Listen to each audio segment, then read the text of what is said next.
লা ইলাহা ইল্লাল্লাহু মুহাম্মাদুর রাসূলুল্লাহ সাল্লাল্লাহু আলাইহি ওয়াসাল্লাম।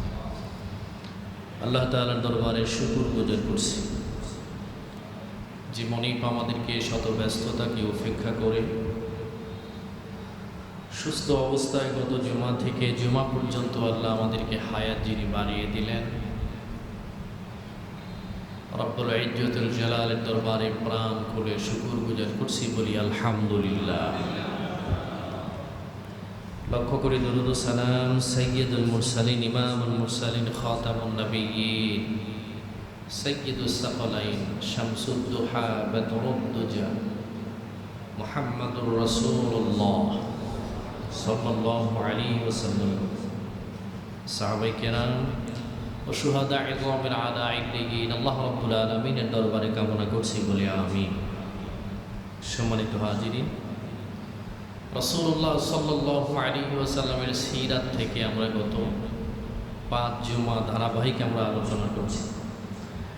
তারই ধারাবাহিকতায় পবিত্র কালামুল্লাহ শরীফের সূরা আল মায়েদার 67 নম্বর আয়াতে কারিমা আমি আপনাদের সামনে তেলাওয়াত করেছি। নবী আলাইহিস সালাতু ওয়াস সালামের মুখনসৃত পবিত্র বুখারী এবং মুসলিম শরীফে উদ্ধৃত একখানা হাদিসের নববী আমি আপনাদের সামনে উপস্থাপন করেছি। আল্লাহ পাক রব্বুল আলামিন তৌফিক দান করলে এখান থেকে কিছু কথা বলার চেষ্টা করব। ওয়া মা তাওফীকি ইল্লা বিল্লাহ। নবী সাল্লাল্লাহু আলাইহি ওয়াসাল্লামের নবুয়ত প্রকাশের আগ মুহূর্ত পর্যন্ত মক্কাতুল মুকাররমায় রাসূলুল্লাহ সাল্লাল্লাহু আলাইহি ওয়াসাল্লাম একটানা 40 বছর অতিবাহিত করেন। নবীজি সাল্লাল্লাহু আলাইহি ওয়াসাল্লামের নবুয়ত প্রকাশের পরে প্রথম 3 বছর রাসূল সাল্লাল্লাহু আলাইহি ওয়াসাল্লাম অত্যন্ত গোপনে তার অনুসারী অনুগামী, তার পরিবার পরিজন, তাকে যারা মানে তাদের সামনে তিনি গোপনে ইসলামের দাওয়াত দিলেন। রাসূলুল্লাহ সাল্লাল্লাহু আলাইহি ওয়াসাল্লাম 3 বছর দাওয়াত দেওয়ার পরে হিসাব করে তিনি দেখলেন তিনি যে 3 বছর গোপনে দাওয়াত দিয়েছেন, এই 3 বছরে সুদ বন্ধ হয় নাই, মদ খাওয়া বন্ধ হয় নাই, যত অন্যায় অবিচার 3 বছর আগেও যা ছিল 3 বছর পরেও ঠিক একই রকম। আল্লাহ রাব্বুল আলামিনের হাবিবের উপরে আল্লাহ তাআলা বললেন গোপনে আর দাওয়াত দেওয়ার কোনো দরকার নাই। রাসূলুল্লাহ সাল্লাল্লাহু আলাইহি ওয়াসাল্লাম গোপনে যেই কয়দিন দাওয়াত দিয়েছেন, আল্লাহর হাবিবের উপরে কোনো জুলুম, নির্যাতন, নিপীড়ন, তার গায়ে আঘাত করা, এতদিন পর্যন্ত কোনো ব্যক্তি তার গায়ে আঘাত করার মতো সাহস পায় নাই। পৃথিবীর সব থেকে জঘন্য এবং বর্বর জাতি আইয়ামে জাহিলিয়াতের সময়, ওই সময়ও তারা আমার নবীজিকে সব থেকে বিশ্বস্ততা মনে করতেন এবং পৃথিবীর সর্বোৎকৃষ্ট চরিত্রের অধিকারী কাফেররা মনে করত। সুবহানাল্লাহ বলেন না? সেই সাথে রাসূল সাল্লাল্লাহু আলাইহি ওয়াসাল্লামের সাথে যিনি বিবাহ বন্ধনে আবদ্ধ হয়েছিলেন, খাদিজাতুল কুবরা রাদিয়াল্লাহু তাআলা আনহা। এখানে আসার আগ মুহূর্ত পর্যন্ত গাড়িতে অনেকে মেসেঞ্জারে বা হোয়াটসঅ্যাপে কল দিছে। কোনো এক আলোচক হযরতে খাদিজা রাদিয়াল্লাহু তাআলা আনহার ব্যাপারে বলেছিলেন যে তিনি এক ওয়াক্ত নামাজও পড়েন নাই, কোনোদিন পর্দাও করে নাই, কিন্তু আল্লাহ রাব্বুল আলামিন ওই মহিয়সী মহিলাকে সালাম দিয়েছিলেন। সাহাবায়ে কেরাম এবং আজওয়াজে মুতাহহারা উম্মাহাতুল মুমিনিন রাসূল সাল্লাল্লাহু আলাইহি ওয়াসাল্লামের বিবিগণদের ব্যাপারে কথা বলতে আমাদের সর্বোচ্চ সতর্কতা অবলম্বন করা দরকার, আছে না নাই? আমার আপনার বিবিকে তালাক দেওয়ার পরে অন্য কেউ বিয়ে করতে শরীয়তে কোনো নিষেধ করে নাই, কিন্তু নবীর স্ত্রীদেরকে বিয়ে করতে আল্লাহ তাআলা হারাম করে দিয়েছেন আমাদের জন্য। সুবহানাল্লাহ। বাড়িতে যাই কয় নাকি? আল্লাহ তাআলা আমাদের বিবি যারা আছে একেবারে বাইতুল্লাহর যিনি ইমাম আছেন ওনার স্ত্রী যদি তালাক হয়ে যায় এরপরেও তাকে বিয়ে করা কি আছে, জায়েজ আছে। কিন্তু রাসূল সাল্লাল্লাহু আলাইহি ওয়াসাল্লামের বিবিদের ব্যাপারে বলা হয়েছে আল্লাহর নবী যাকে নিয়ে একদিন সংসার করেছেন ওকে বিয়ে করা, ওনাকে বিয়ে করা আমাদের জন্য আল্লাহ তাআলা হারাম করে দিয়েছেন। সুবহানাল্লাহ বলেন না। আইয়ামে জাহিলিয়াতের সময়ও হযরতে খাদিজাতুল কুবরা রাদিয়াল্লাহু তাআলা আনহার নাম খাদিজা বিনতে খুয়াইলিদ, কিন্তু তাকে কাফেররা এবং আবু জেহেল তাকে তহেরা বলতে ডাকতো। সুবহানাল্লাহ বলেন, কি বলতেন? তহেরা। খাদিজা রাদিয়াল্লাহু তাআলা আনহার এর আগে বিয়ে হয়েছিল, নবীজির ঘরে আসার পরে নয়, আগের থেকে খাদিজা রাদিয়াল্লাহু তাআলা আনহাকে কাফেররা বলতেন কি? তহেরা, তার মানে পবিত্রতম মহিলা। সুবহানাল্লাহ বলেন। যেখানে কাফেররা তার ব্যাপারে পবিত্র ঘোষণা দিয়েছেন, বক্তব্য উপস্থাপন করতে গেলে একটু ভিন্ন আঙ্গিকে উপস্থাপন করা যায় যাতে সাহাবায়ে কেরাম এবং রাসূল সাল্লাল্লাহু আলাইহি ওয়াসাল্লামের বিবিগণদের শান এবং মানে কোনো আঘাত না লাগে। ঠিক কিনা জোরে বলেন? কথা বলতে গেলে আপনাকে অবশ্যই সর্বোচ্চ সতর্কতা অবলম্বন করতে হবে। আমি এমন কথা বলবো না যেই কথা বললে পরবর্তীতে আবার মাপ নেওয়া লাগে, এরকম হয় না আমাদের? এজন্য কিছু কথা আপনার জিহ্বা আপনাকে জান্নাতে নিয়ে যাবে, আবার জিহ্বায় আপনাকে জাহান্নামে নিয়ে যাবে। নবী সাল্লাল্লাহু আলাইহি ওয়াসাল্লামের ওফাতের পর থেকে আজ পর্যন্ত পৃথিবীতে বড় বড় কোরআন এবং হাদিস চর্চাকারী মহিয়সী তারা দুনিয়া থেকে চলে গেছেন, মুহাদ্দিস মুহাক্কিক তারা চলে গেছেন। কেউ এই এমন বক্তব্য উপস্থাপন করে নাই হযরতে খাদিজা রাদিয়াল্লাহু তাআলা আনহার ব্যাপার। তবে বিষয়টা ক্লিয়ার হওয়া দরকার, নবী সাল্লাল্লাহু আলাইহি ওয়াসাল্লামের সাথে সাহাবায়ে কেরামদের ওই সময় ইসলামের প্রাথমিক যুগে যখন খাদিজা রাদিয়াল্লাহু তাআলা আনহার সাথে আল্লাহর হাবিবের বিয়ে হয়, ওই সময় পর্দার আয়াত নাজিল হয় নাই। পর্দার আয়াত নাজিল না হলেও খাদিজা রাদিয়াল্লাহু তাআলা আনহা কি অন্য মহিলাদের মতো চলাফেরা করতেন? না। এবং ওই সময়ে নবী সাল্লাল্লাহু আলাইহি ওয়াসাল্লামের উপরে নামাজও ফরজ হয় নাই, নামাজের আয়াতও তখন পর্যন্ত নাজিল হয় নাই। উনি বুঝাইয়া এই কথাটা বিস্তারিত বললে বিভ্রান্ত হওয়ার কোনো সম্ভাবনা ছিল না। অতএব আমরা যারা কথা বলি বা যারা শুনি, আপনি আপনার নেতার বিশেষণে বিশেষায়িত করতে গিয়া অনেক সময় এমনও পীর আছে শেষের নাম খুঁজে পাওয়া যায় না, আছে না? শুধু টাইটেল আর টাইটেল, আছে না নাই? কিন্তু খাদিজা রাদিয়াল্লাহু তাআলা আনহা তিনি এমন এক মহিলা যার গর্ভে ধারণ করেছিলেন ফাতেমা রাদিয়াল্লাহু তাআলা আনহা। তার ব্যাপারে আল্লাহর হাবিব বলেছেন সাইয়্যিদাতুন নিসাই আহলিল জান্নাহ। হযরতে ফাতেমা রাদিয়াল্লাহু তাআলা আনহা জান্নাতের সমস্ত মহিলাদের সরদারিনী হবেন। সুবহানাল্লাহ। আর ফাতেমা রাদিয়াল্লাহু তাআলা আনহার গর্ভে জন্মগ্রহণ করেছিলেন ইমাম হাসান এবং হোসাইন, যাদের ব্যাপারে আল্লাহর হাবিব বলেছেন তারা জান্নাতের সমস্ত যুবকদের সর্দার। সুবহানাল্লাহ বলেন না। এই জন্য বলছি, আপনি যখন কোনো বক্তব্য উপস্থাপন করবেন, সাহাবায়ে কেরাম আসওয়াজে মুতাহারার ব্যাপারে যখন কথা বলবেন, আপনাকে অবশ্যই সতর্কতা অবলম্বন করতে হবে। আপনি যত বড় শিক্ষিত এবং নিম্নমানের শিক্ষিত হন না কেন, আল্লাহ তাআলা আমাদেরকে বোঝার তৌফিক দান করুক বলে আমিন। আল্লাহর হাবিব সাল্লাল্লাহু আলাইহি ওয়াসাল্লামের উপরে কোরআনুল কারীমের এই আয়াত নাজিল হওয়ার সময় নবী সাল্লাল্লাহু আলাইহি ওয়াসাল্লামকে বলা হলো, ইয়া রাসূলুল্লাহ, 3 বছর গোপনে দাওয়াত দিয়েছেন, আপনি বিনিময়ে কি পেয়েছেন? বাবা এবং ছেলে একত্রিত হয়ে মদ খেয়েছে। বাবা এবং ছেলে সারা রাত একই মহিলাকে একের পর এক ধর্ষণ করেছেন। তাদের মদ, নারী, জুয়া এ সমস্ত খেলা তাদের কাছে অত্যাধিক প্রিয় ছিল।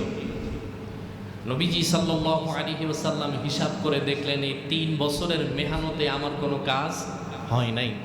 আল্লাহ তাআলা তার হাবিবকে বলে দিলেন, হাবিব আমার, ওয়া আনজির আশিরাতাকাল আকরাবিন, আপনি যে গোপনে দাওয়াত দিয়েছেন এটা হয় না, এখন আপনি আপনার পরিবারের কাছে দাওয়াত পৌঁছায় দেন।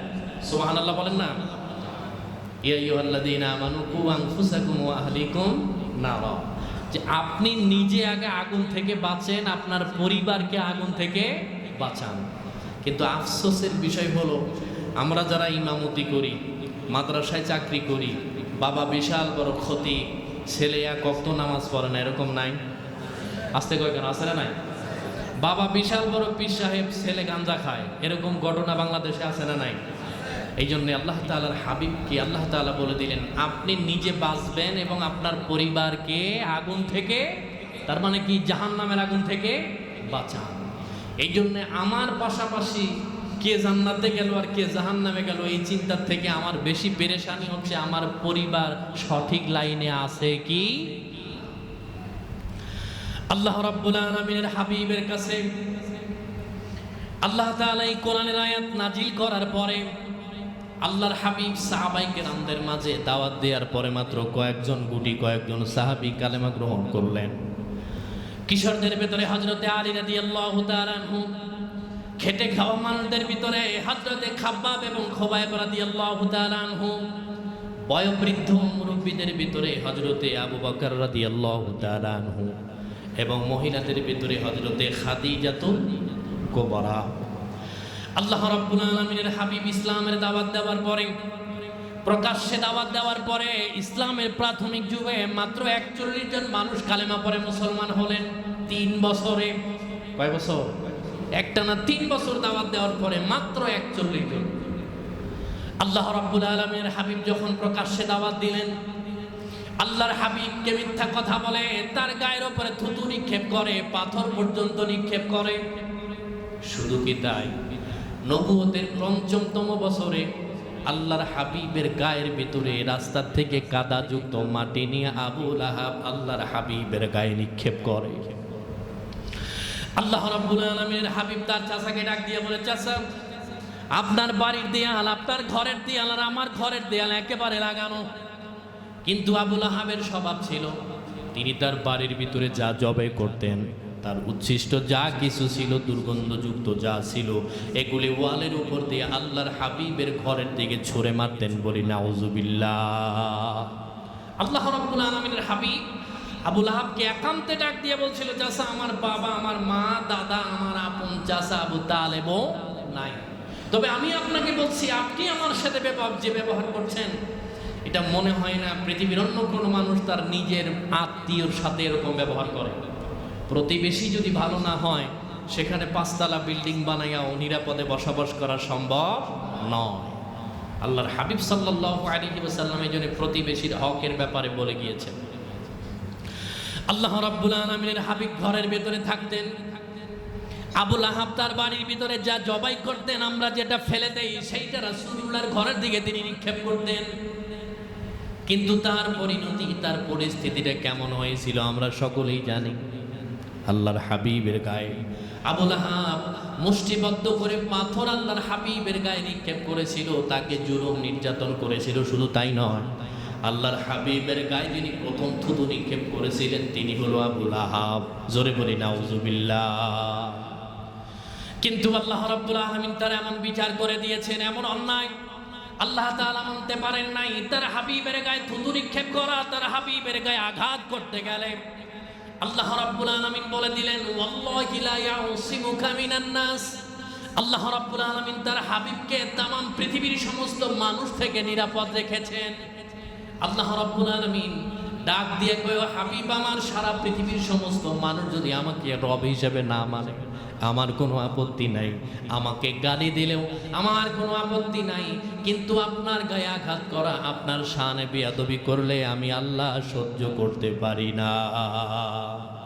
এই জন্যে আল্লাহ রাব্বুল আলামিনের হাবিবের শান মানের ব্যাপারে কথা বলতে গিয়ে যেন স্লিপ অফ টাং না হয়ে যায়, যে আমার মুখ থেকে তার ব্যাপারে বেফাস কথা বের হবে। আল্লাহ আমাকে হেফাজত করুক বলে আমিন। আল্লাহ রাব্বুল আলামিনের হাবিব তার চাচাকে ডাক দিয়ে বলল, চাচা, আপনি কি জানেন, আপনি যখন দূর দিয়ে হেঁটে যেতেন রাস্তার পাদদেশে অথবা পাহাড়ের ওপর দিয়ে হাঁটতেন, মক্কাতুল মুকাররমার দারুন নাদওয়ার কাফেরেরা আপনার দিকে নজর করে বলতো, ওই দেখ, মনে হয় মুহাম্মদ যায়। কারণ আবু লাহাবের চলন বলন, কথার ধরন, তার বাচন ভঙ্গি, তার হাঁটার ধরন, সমস্ত কিছু আল্লাহ তার হাবিবের সাথে মিল রেখে দিয়েছিলেন। একেবারে দেখতে চাচা ভাতিজা এক জায়গায় দাঁড়ালে সেম সেম চেহারা। সুবহানাল্লাহ বলেন না। আল্লাহ রাব্বুল আলামিনের হাবিবকে বলা হলো, তুমি কি বলতে চাও বলো। রাসূলুল্লাহ ডাক দিয়ে বলে, চাচা আমি কালেমার দাওয়াত দিচ্ছি, আমার মনে চাইছে অন্য কোনো গোত্রের মানুষ আমার উপরে আঘাত করলে, আপনি আমার আপন চাচা, হয়তো আপনি আমাকে সেভ করবেন, কিন্তু আপনি আমার উপরে সবার আগে জুলুম করলেন কেন আপনি বলেন? আল্লাহর নবীকে বলল, তুমি জানো আমিও জানি তোমার উপরে নাকি আল্লাহ কোরআনের আয়াত আমার বিরুদ্ধে নাজিল করে দিয়েছেন। নাউজুবিল্লাহ।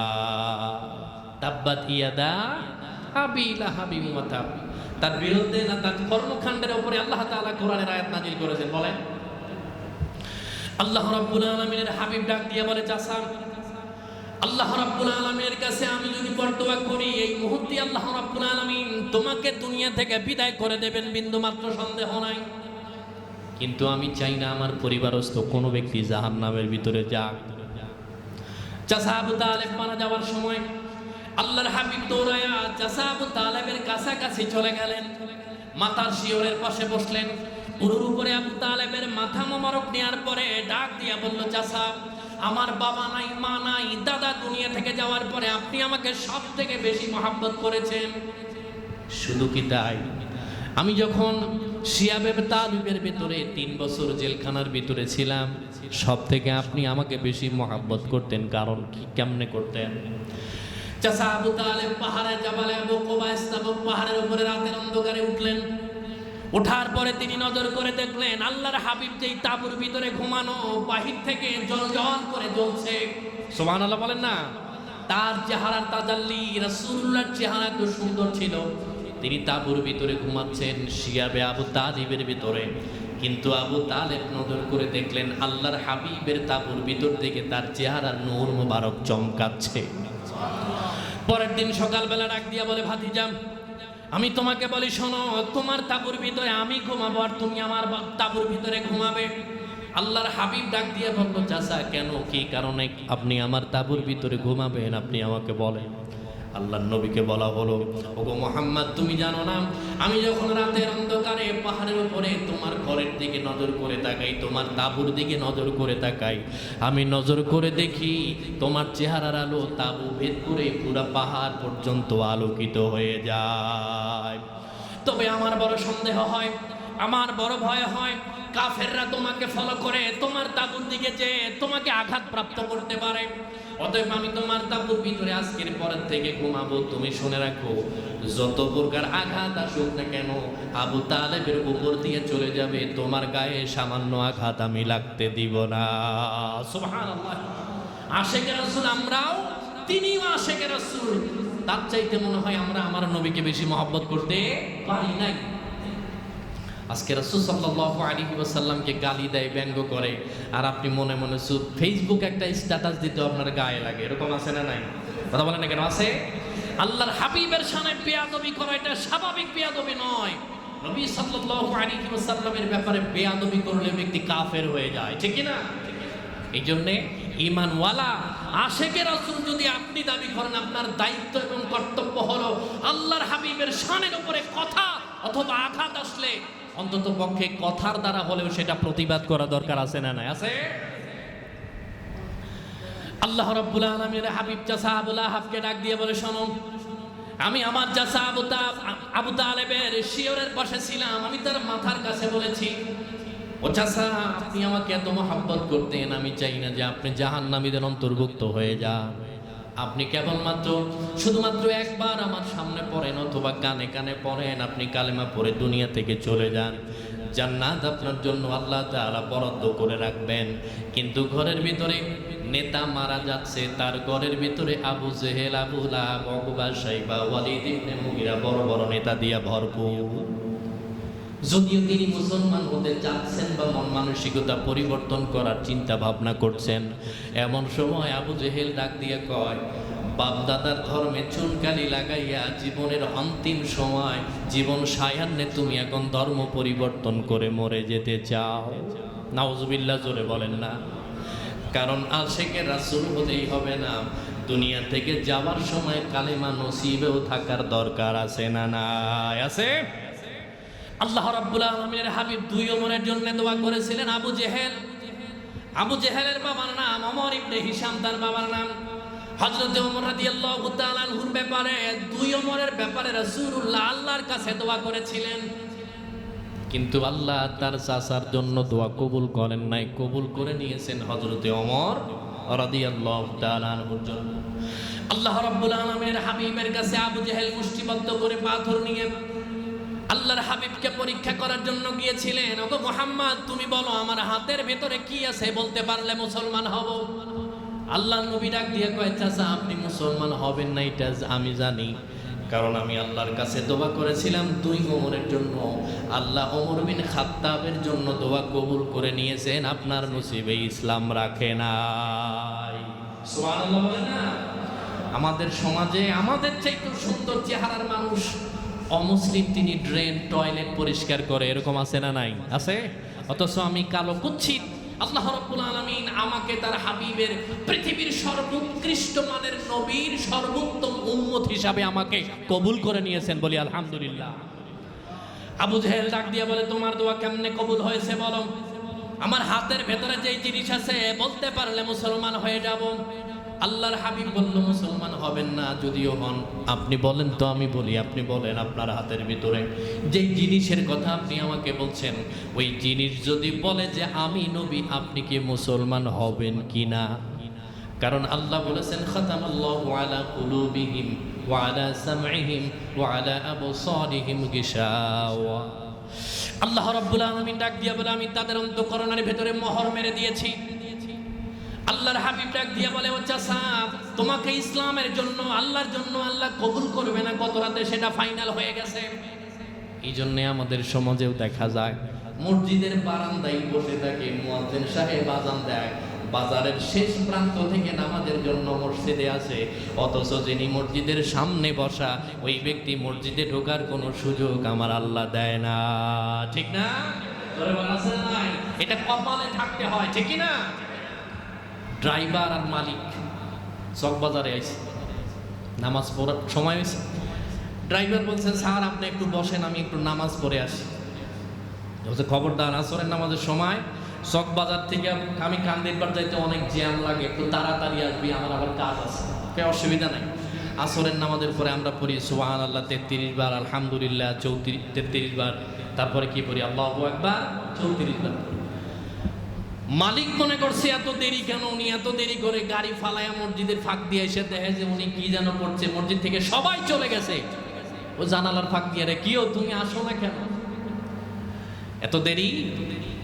মালিক মনে করছে যে আমার অবর্তমানে তিনি যখন বাজার করে, বাজারের সময় যে টাকা পয়সাগুলি মারে, হিসাব করার সুযোগ পায় না, আমারে বুঝ দেওয়ার জন্য মনে হয় মসজিদে ঢুকেছে। আসলে কি তাই?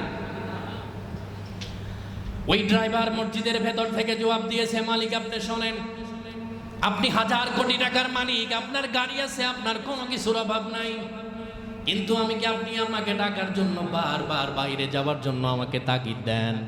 আমি আপনাকে বলি, একটু শুনে রাখেন, যেই মনিব মসজিদের বারান্দা থেকে মসজিদের ভিতরে আপনাকে আমার আল্লাহ ঢুকতে দেয় না, ওই আল্লাহ কেমন জানি আবার মসজিদের ভিতরে আমি ঢুকলে আল্লাহ সহজে বের হতে দেয় না।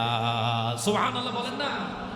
এই জন্য শুধু মালিক আর শ্রমিক আপনার কাছে হিসাব, আল্লাহ রাব্বুল আলামিনের কাছে হিসাব পুরাটাই আলাদা। আবু জেহেল ডাক দিয়ে বলে, অসুবিধা নেই, বলো। আল্লাহর হাবিব কথা বলছেন, পাথর হাতের ভেতর থেকে বলছে, নাতাকাল আজারুন শুক্কাল কামারুন বিহিজারাতিহি। হাদিস শরীফের ভেতরে আল বিদায়া ওয়ান নিহায়া কিতাবের ভেতরে আসছে, আবু জেহেলের হাতের ভেতর থেকে পাথর বলে দিয়েছে, আশহাদু আল্লা ইলাহা ইল্লাল্লাহু ওয়া আশহাদু আন্না মুহাম্মাদান আবদুহু ওয়া রাসূলুহু। জোরে বলি সুবহানাল্লাহ। আবু জেহেল হাতের ভেতর থেকে পাথর ছেড়ে দিয়ে ডাক দিয়ে কয়, ওগো মুহাম্মদ, এতদিন জানতাম তুমি সাধারণ জাদুকর, কিন্তু আজকের পরের থেকে সাধারণ জাদুকর নয়। নাউজুবিল্লাহ, জোরে বলেন না? নসিবে কি থাকতে হয়? কালেমা থাকতে হয়। মুয়াজ্জিনের আযান শুনে সবাই মসজিদে আসতে পারে না। আপনার মোবাইলে রাতের 2টা 3টায় যদি নোটিফিকেশন আসে, ওই জিবি অফিস থেকেও যদি আপনাকে একটা মেসেজ দেয়, সেটা আপনি চেক করেন। মুয়াজ্জিন সাহেব সকালবেলা আপনাকে ডাকে, একবারের জন্য আপনি জাগনা হন নাই। এরকম আল্লাহর ওলি অন্য জেলাতে আছে, চকবাজারে একজন নাই। আছে? কথা মানে কেন? ফজরের নামাজে মুয়াজ্জিন চাচারে জিজ্ঞেস করলে 1 কাতার 1.5 কাতার এরকম হয়। আর যেগুলো সেগুলো দূর দূরান্ত থেকে আল্লাহর ফেরেশতারা আসে নাকি? আল্লাহ রাব্বুল আলামিন আমাদের ফজর প্রত্যেকটা নামাজে ভরপুর হওয়ার, মসজিদে ভরপুর হওয়ার তৌফিক দান করুক বলে আমি। আবু লাহাবের ব্যাপারে আল্লাহ রাব্বুল আলামিন সিদ্ধান্ত নিয়ে নিলেন, তিনি ধ্বংস হবেন, তার সন্তান ধ্বংস হবে, তার মাল, তার স্ত্রী পর্যন্ত ধ্বংস হয়ে যাবে। আল বিদায়া ওয়ান নিহায়া 8 খণ্ডের ভেতরে ইবনে কাসির রাহমাতুল্লাহি আলাইহি তিনি বলেছেন, আবু লাহাবের শেষ পরিণতিটা এমন হয়ে গিয়েছিল, তার হাত, তার পায়ের ভেতরে, তার গোটা বডির ভিতরে এমন পছন্দ ধরেছিল, তিনি তার নিজের হাত নিজে কামড়িয়ে নষ্ট করে দিয়েছেন, নিজের গায়ের চামড়া নিজে কামড়িয়েছেন। শুধু তাই নয়, তিনি এমন জায়গায় পেশাব করে দিয়েছেন, পায়খানা করে দিয়েছেন, নিজের হাতে নিজে ওইগুলিকে মাখছেন। আমার আল্লাহ ডাক দিয়ে কয়, আবু লাহাব, আমার হাবিবের গায়ের উপরে আঘাত করার কারণে দুনিয়াতে আমি সামান্যতম শাস্তি দিয়ে বুঝায় দিলাম, কিন্তু আখিরাতের ভেতরে তোমার ব্যাপারে কি সিদ্ধান্ত আমি আল্লাহ ছাড়া দুনিয়ার কোনো মানুষ জানে না। সুবহানাল্লাহ বলেন না। এই জন্য পৃথিবীর কোনো মানুষ আল্লাহর হাবিবের শানে কথা বলতে গেলে সাবধান। তার শান, তার মানের আঘাত পরে এরকম কোনো কথা আল্লাহ আমাদের মুখ থেকে বের না করুক বলি আমি। আল্লাহ রাব্বুল আলামিনের হাবিবের কাছে সাহাবায়ে কেরামরা প্রস্তাব দিল, তিনি যখন প্রকাশ্যে দাওয়াত দিলেন, প্রস্তাব দিয়ে দেওয়ার পরে ডাক দিয়ে বলে, ইয়া রাসূলুল্লাহ, এই মক্কাতুল মুকাররমায় কত কাফের বেঈমান অন্যায় অবিচার করে প্রকাশ্যে ঘুরে বেড়ায়, তাদের বিরুদ্ধে কোনো মামলা হয় না, কোনো কিছুই হয় না, কিন্তু কেবলমাত্র আপনি একমাত্র আল্লাহর কালেমার দাওয়াত দেওয়ার কারণে তারা আপনার গায়ের ভিতরে থুতু নিক্ষেপ করে, আপনার গায়ে আঘাত করে। তবে আমি আপনাকে ডাক দিয়া বলি, শোনেন, আপনি দ্রুত পারলে এখান থেকে হিজরত করে অন্য জায়গায় চলে যান। এটা হলো কর্মীদের পরামর্শ।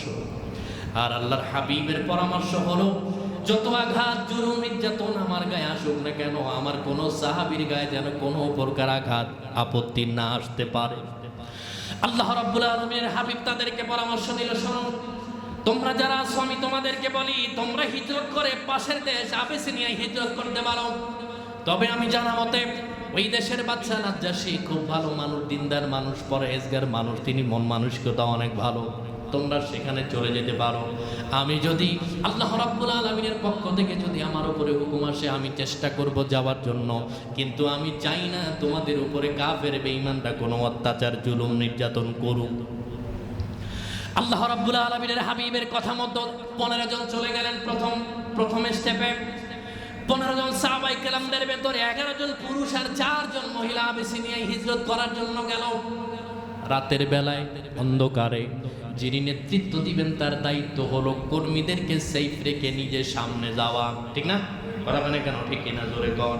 কিন্তু আমাদের দেশের নিয়ম হলো, নেতারা এসি রুমে বসে থাকে, কর্মীদেরকে মাঠে নামায় দিয়া পাটাম খাওয়ায় হসপিটালে দেখার জন্য যায়। আছে না নাই? কিন্তু রাসূলুল্লাহ শিক্ষা হচ্ছে না, তোমরা আগে সেফে যাও, এরপরে আমি। নেতৃত্ব দিতে গেলে নিজের গায়ে মাঝে মধ্যে আঘাত লাগার দরকার আছে। আল্লাহ রাব্বুল আলামিনের হাবিবের কথা মতো সাহাবায়ে কেরাম 15 জন চলে গেলেন। 4 জন মহিলা এবং 11 জন পুরুষ মানুষ আবিসিনিয়ায় হিজরত করার জন্য গেল।